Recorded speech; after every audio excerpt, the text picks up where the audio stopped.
Anda kerjakan ini seminggu saja, minum hari, dia akan banyak bersih-bersih badan, bahkan itu bisa jadi obat kanker. Itu bapak-bapak, ibu sekalian mulai merutinkan makan itu, pencernaan Anda akan membaik insya Allah.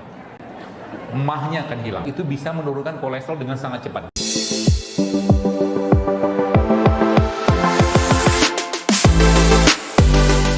Ada beberapa hal, kalau Anda betul-betul komitmen mau hidup sehat, ada beberapa hal yang sering saya ulang-ulang sampaikan untuk Anda stop atau kurangi atau hindari. Pertama, gula pasir. Nih, berhentilah makan ini. Karena beliau ini bikin candu kita, ke otak kita 8 kali lipat daripada kokain. Nih, gula pasir. Ada penelitian yang pernah saya baca, ternyata gula pasir seperti yang sudah kayak begini nih, itu kecanduannya luar biasa. Makanya sudah biasa makan gula pasir kayak begini, sakau dia, minta lagi. Anda minum es teh manis, nggak pernah cukup 1 gelas. Betul? Gulanya sebenarnya, coba minum teh tawar, nggak kayak begitu. Karena apa? Dia ngelok di sini. Ya. Lagi makanan-makanan yang kadang-kadang hidden kalori kalau bahasa Indonesia. Hidden kalori itu kayak minuman-minuman kemasan. Itu tinggi kalori loh itu. Belum lagi snack-snack yang mungkin yang makanan-makanan tinggi kalori, tinggi gula itu. Stop. Semua produk basiskan gula pasir, stop. Ya, jadi kalau makan minum teh, tehnya pun jangan pakai teh kemasan. Kalau mau minum teh, teh tubruk kalau bahasa kita kan jauh lebih baik. Tuh. Tehnya tawar, kopinya tawar. Minum kopi pahit aja. Makan kurma, kan manis. Karena kita bukan butuh gulanya, kita butuh karbohidratnya. Karbohidrat itu ada pada buah, pada sayur, gitu loh. Ya. Itu yang pertama. Yang kedua,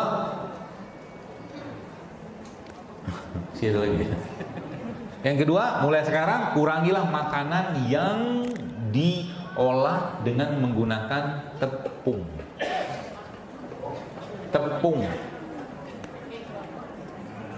Jadi yang kemarin saya makan bakwan di Bandung itu bakwannya tepungnya non gluten, bala-bala kalau bahasa Bandung, tepungnya non gluten, sayurnya organik dan tidak digoreng tapi di oven.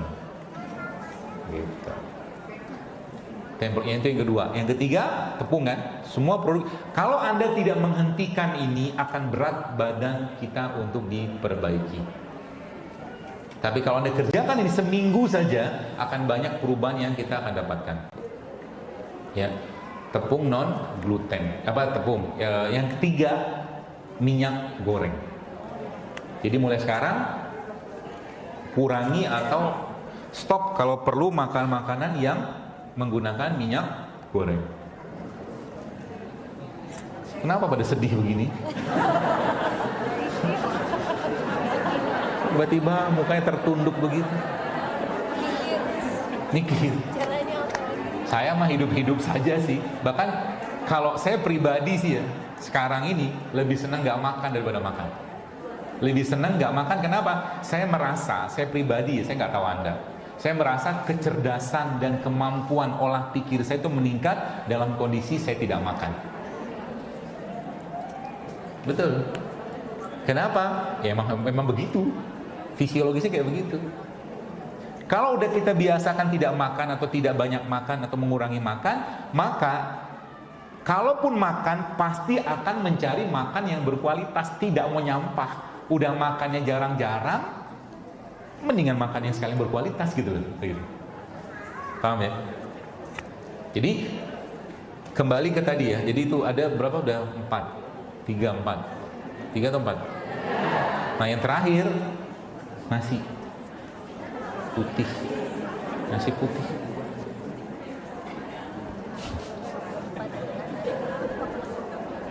hal.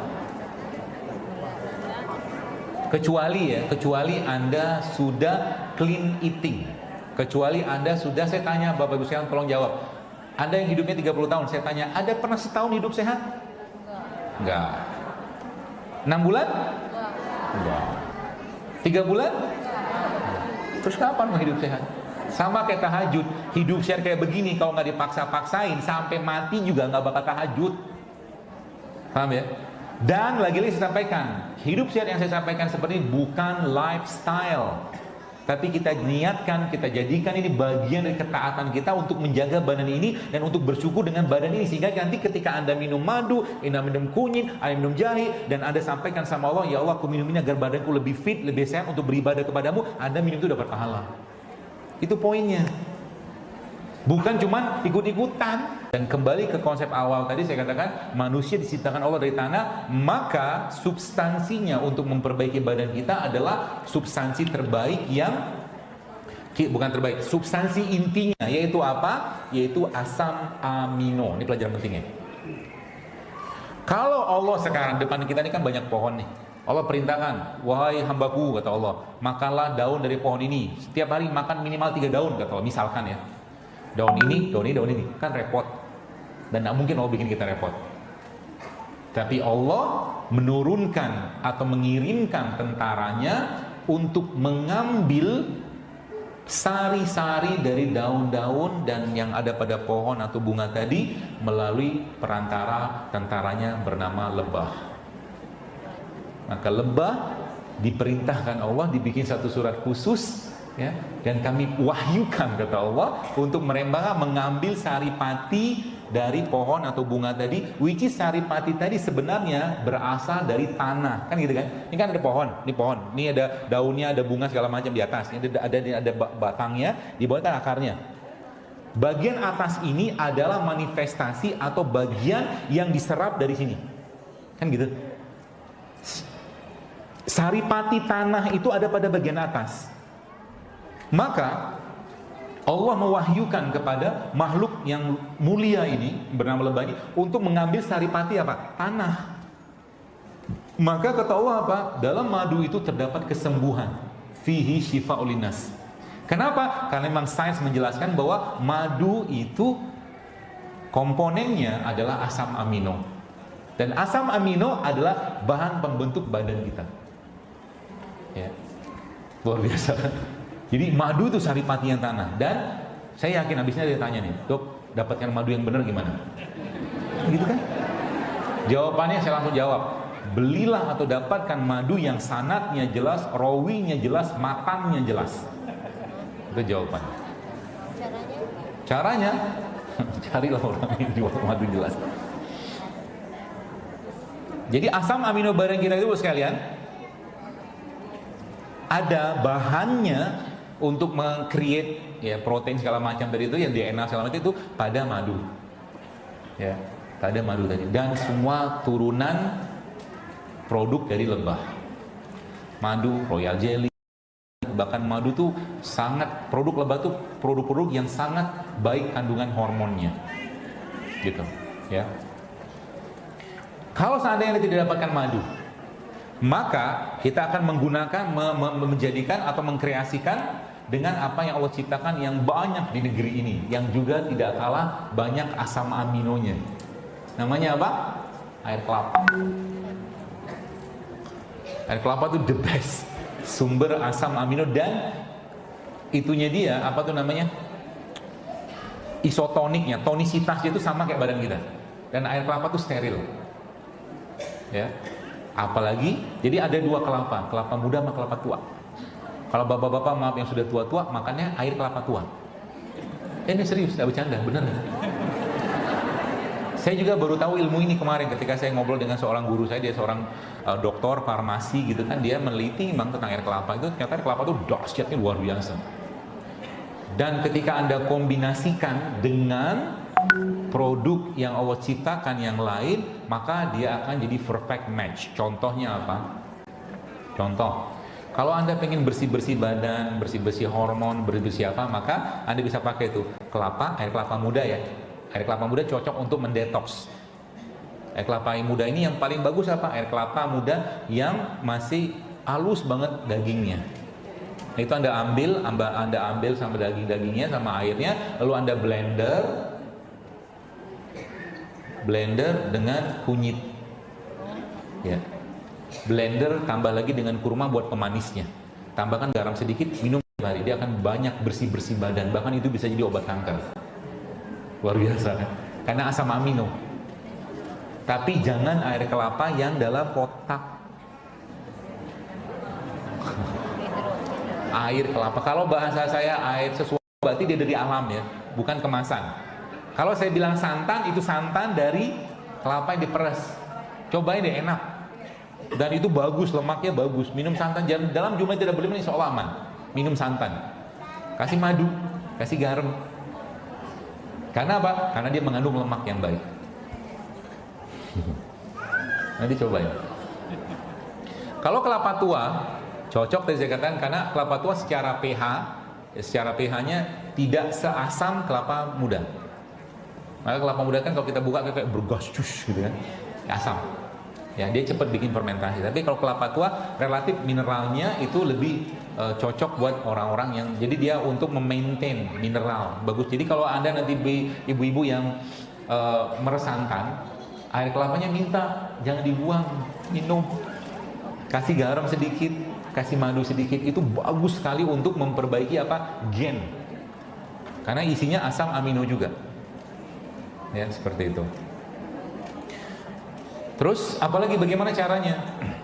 Nah, kata kunci selanjutnya Bro sekalian adalah bahwa semua penyakit dalam tubuh kita ini asal muasalnya sebagian besar dari kekurangan vitamin dari kan enzim, mineral segala macam itu. Dan di mana kita dapatkan itu dari rempah. Jadi mulai sekarang bapak-bapak pagi-pagi nih, kalau Anda biasa suka ngeteh, suka ngopi, coba diganti dengan teh rempah. Bikin sendirilah. Gak usah beli. Tinggal cemplungin serai, kasih air panas, tutup bentar, kasih madu. Itu jauh lebih baik daripada 1 gelas teh saset. Atau besok ganti lagi, jahe digeprek, kasih air panas, tunggu bentar sampai dia keluar aromanya, kasih madu. Itu jauh lebih baik. Atau misalkan pandan pun juga bagus. Pandan ada gerus-gerus sedikit, kasih air, minum air pandan, bagus juga. Ya, karena yang kita sekarang kurang tuh itu. Atau mungkin cengkeh juga boleh, atau mungkin kapulaga, macam-macam lah. Ya, rempah, intinya rempah. Karena sekarang kita banyak kekurangan mineral, kita banyak kurang enzim. Ya, dan di mana dapatkan itu dari itu tadi, dari si rempah-rempah tadi. Itu yang kesekian. Selanjutnya gimana? Bahwa tubuh kita ini kan sebagian besar imunitasnya dibentuk di pencernaan. Kata kunci pencernaan atau pro ada 2. Kalau nggak prebiotik, probiotik. Probiotik, prebiotik. Probiotik adalah sesuatu yang difermentasikan. Ya, probiotik adalah sesuatu bahan yang difermentasikan. Dan kita Indonesia salah satu yang sangat-sangat saya sarankan dimakan ya untuk mengasup probiotik adalah tempe. Ya, tempe itu salah satu probiotik yang paling baik. Tapi jangan digoreng. Kalau digoreng akan banyak yang rusak proteinnya.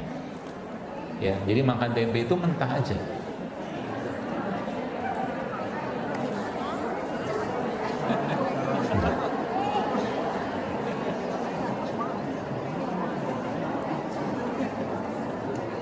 Makan tempe mentah aja.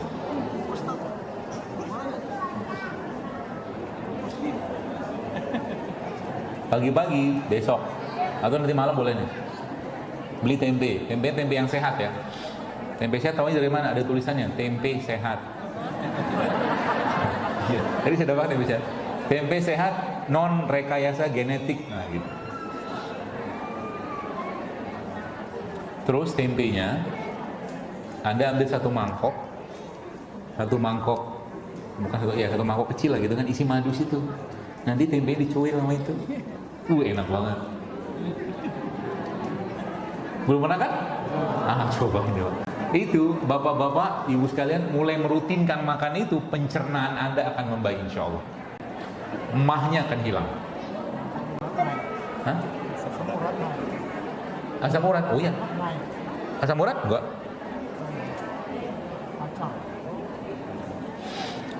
Jadi apa tuh namanya? Probiotik ya, kata kuncinya probiotik. Sesuatu yang difermentasikan. Kalau Bapak tanya kenapa asam urat itu kan kebanyakan asam. Kebanyakan asam. Uric acid. Kebanyakan asam gara-gara apa? Kurang minum. Yang pertama. Yang kedua apa? Kurang banyak sayur-sayur berwarna-warna. kurang banyak puasa, termasuk juga minyak. Ini asam, maka dipakai buat pengawet, gitu loh. Asam urat itu bukan karena cuma makan kacang doang, makan tepung juga asam urat, karena asam. Makan nasi juga asam urat, karena asam, gitu loh. Jadi bukan hanya karena kacang doang. Dan ada banyak kacang yang justru malah bagus buat asam urat. Almond, pistachio, walnut, hazelnut, bagus. Ya. Banyak kita sering beberapa informasi, termasuk garam. Garam itu kalau garamnya masih garam yang masih banyak mineral, justru bagus. Ya. Garam dapur iya masalah. Garam dapur yang sudah refinasi itu jangan banyak-banyak. Yang sudah putih banget itu memang nggak boleh banyak. Tapi kalau garam yang masih kayak garam Himalaya atau garam laut, sea salt itu bagus, nggak masalah. Ya. Seperti itu. Ya, jadi probiotik. Maka tempe salah satu caranya. Probiotik ketemu dengan prebiotik. Namanya apa? Tempe ketemu kurma. Di jus enak. Ya. Belum pernah nyobain ya? Ya, sayang banget. Ambil tempe, masukin blender, kasih beberapa potong kurma, kasih satu bonggol jahe kayak begini, atau dua lagi nih kan sebenarnya, masukin ke situ, kasih garam sedikit. Enak banget. Dan itu akan jadi obat. Obat buat apa? Obat buat lambung. Kenapa? Probiotik. Kenapa orang Korea sehat-sehat? Karena orang Korea makan probiotik. Namanya apa? Kimchi. Kenapa orang Okinawa, Jepang sehat-sehat? Karena mereka makan kunyit. Gitu ceritanya. Jadi kalau bisa tiap hari itu makan kunyit dalam bentuk apapun deh, makan. Mau ada bikin teh, mau ada bikin sayuran, pokoknya kasih kunyit terus. Nanti rahimnya subur kayak orang India. Orang India kan subur-subur, karena kunyit di sana tuh, saya ada pernah baca sebuah tulisan dokter gitu kan, di sana tuh angka penyakit-penyakit seperti Parkinson nggak tinggi di sana, karena orangnya suka makan kunyit, dan kunyit merupakan salah satu anti-aging dan anti penuaan yang sangat baik untuk otak. Baru satu kunyit loh kita bahas, belum bahas satu kunyit ya, itu baru selentingan tentang kunyit, belum lagi cerita rimpang yang lain, gitu, ya. Itu probiotik. Jadi tempe kan asinan, ya, sesuatu yang difermentasikan itu bagus, ya. Kemudian yang kedua apa? Yang kedua prebiotik. Prebiotik dapatnya dari mana? Sayur, buah, madu, kurma ya terutama itu prebiotik. Maka makanannya probiotik adalah prebiotik. Jadi kalau Anda sudah makan tempe, makanlah sayur, gitu. Supaya biotiknya, kuman-kuman baik itu bisa berduplikasi. Ya. Seperti itu. Jadi semakin kita memperbanyak prebiotiknya, maka insya Allah probiotiknya akan semakin bertambah. Itu yang ke berapa tuh? Sekian lah. Ya. Jadi first ya, pertama kali Anda harus kerjakan. Jadi kalau kita mau hidup sehat, kita harus ngerti dulu yang bikin masalah apa. If you want to cure yourself, kalau Anda mau ngobati diri Anda, ya, atau if you want to cure someone, kalau Anda pengen ngobati seseorang, maka ask them, minta mereka to stop what make them sick. Kalau itu nggak dikerjakan, sia-sia dan efeknya akan lama banget, gitu loh. Makan kayu manis, oke, kayu manis sudah tahu juga memang bagus buat diabetes. Pare juga bagus, tapi tepung masih jalan, gula masih jalan, makan olahan masih jalan, nggak banyak efek nanti. Coba aja lihat. Dan banyak sekali yang saya temukan di beberapa jamaah-jamaah saya gitu kan, itu subhanallah mereka ketika menghentikan yang bikin masalah ini, itu cepat sekali perbaikan badannya, cepat sekali. Ya, yang nggak punya keturunan tiba-tiba tok langsung hamil, banyak banget.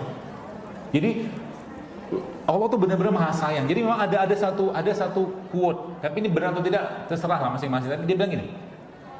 Jadi selama kita menyampahi badan kita, misalkan let's say 5 tahun kita banyak makan yang nggak sehat, maka kalau mau bersihin badannya, maka selama itu juga kita puasa.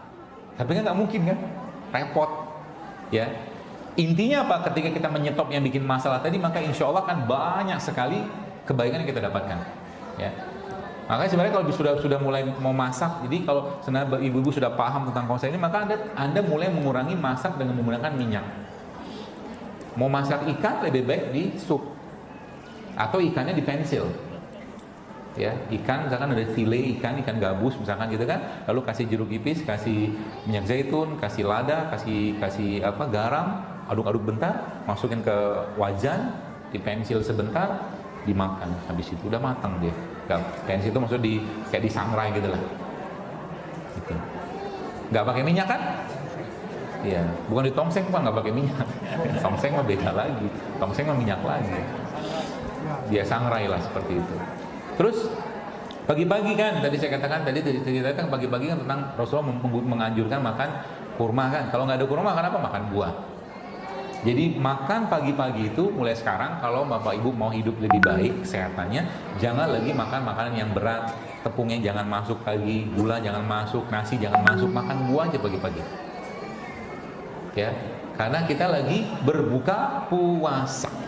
Pagi-pagi itu berbuka puasa. Makanya pagi-pagi itu bahasa Inggrisnya apa? Breakfast.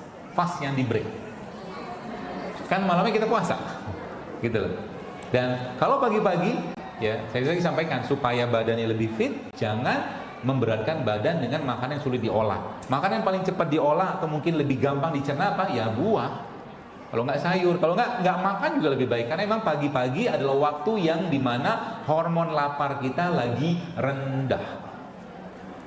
Atau kalau nggak, Anda kalau menekan lagi hormon lapar tadi, minum aja kopi. Kopi itu bisa menekan rasa lapar. Kalau Anda tidak ada masalah pencernaan sih. Atau okra juga bisa. Okra itu bisa menekan rasa lapar. Kapan makannya? Siang. Ya. Nanti menjelang malam, kalau pengen tetap makan, ya sudah. Sayur lagi, buah lagi gitu loh. Jadi satu kali makan sudah cukup kualitasnya. Sisanya buat camilan. Camilannya apa? Kalau nggak kacang, buah. Kacang-kacangan bukan kacang seperti kacang kedelai ya, bukan kacang hijau, tapi yang seperti kacang-kacang yang premium itu loh. Kalau ketemu tuh bagus tuh. Dan niatkan untuk sedekah ke badan. Karena Brazil nut saja itu bisa menurunkan kolesterol dengan sangat cepat. Brazil nut, kacang Brazil. Ada seorang dokter yang tulis dalam satu buku namanya, judulnya itu How Not to Die. Itu kan ternyata makan kacang Brazil itu efeknya luar biasa. Seperti itu. Jadi pagi-pagi sebenarnya siang makannya seperti apa? Mulai mengurangi karbo-karbo yang simplek. Contohnya tadi kan gula, nasi, tepung, diganti dengan karbo yang kompleks. Contohnya apa? Beras merah. Atau kalau nggak pakai karbo pun waktu makan nggak apa-apa. Anda bisa dapatkan karbonya dari apa? Dari buah. Kita tetap butuh karbo karena kita bukan, kalau saya pribadi tidak menganut pemahaman nggak pakai karbo. Tetap butuh karbo. Ya. Makannya seimbang gitu aja. Jangan berlebihan. Ya, seperti itu.